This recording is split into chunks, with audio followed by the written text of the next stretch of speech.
Bonjour, c'est Sarah pour Jones et aujourd'hui je vais vous parler de la vitamine C, de la vitamine D et du magnésium.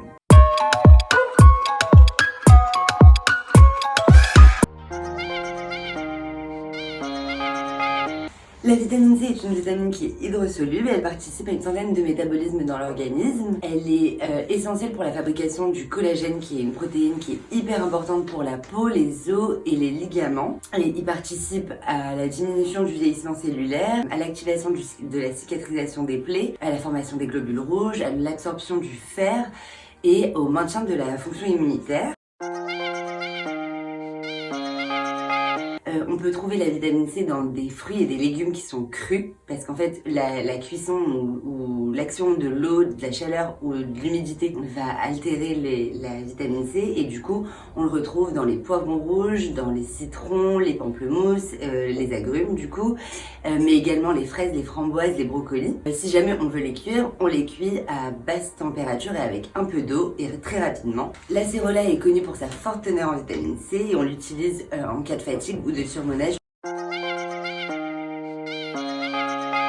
La vitamine D est essentielle pour la santé de nos dents et de nos os. Donc elle a un rôle essentiel dans le métabolisme du calcium. Elle va permettre de réguler le taux sanguin de calcium et d'augmenter son absorption intestinale et de diminuer son élimination dans les urines. Et elle va permettre également de porter le calcium jusqu'aux os. Il existe deux sortes de vitamine D, la vitamine D2 l'ergociférol qui est minéral et la vitamine D3 le cholécalciférol qui est animal. Donc le corps est capable de produire de la vitamine C grâce à l'action des UV sur notre peau. On produit alors du cholécalciférol, donc la vitamine D3, qui va devenir, grâce à l'action du foie, une forme active, le calcitriol. Le calcitriol va réguler la sécrétion d'insuline. L'insuline, c'est une hormone qui va permettre au sucre de pénétrer la cellule. Il faut imaginer ça comme une clé et une serrure. Donc en fait, nos cellules, elles vont avoir des récepteurs. Et la clé de ces récepteurs, ça va être l'insuline. Et ça va permettre de venir nourrir nos cellules. Et donc en fait, les diabétiques ont ce problème. Ils n'ont pas assez d'insuline et donc ils vont avoir un taux sanguin de sucre qui va être trop important.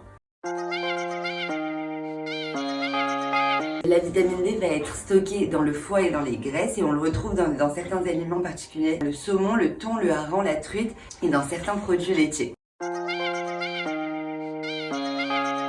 Le magnésium est essentiel pour notre organisme, c'est un anti-stress qui est naturel. Il participe à de nombreuses activités du métabolisme, il participe au métabolisme des protéines, il participe à la dégradation des sucres, il participe à la synthèse des protéines et il participe également à l'activité de certaines hormones comme de l'insuline. Il est essentiel à la transmission neuromusculaire, il permet également de réguler le rythme cardiaque.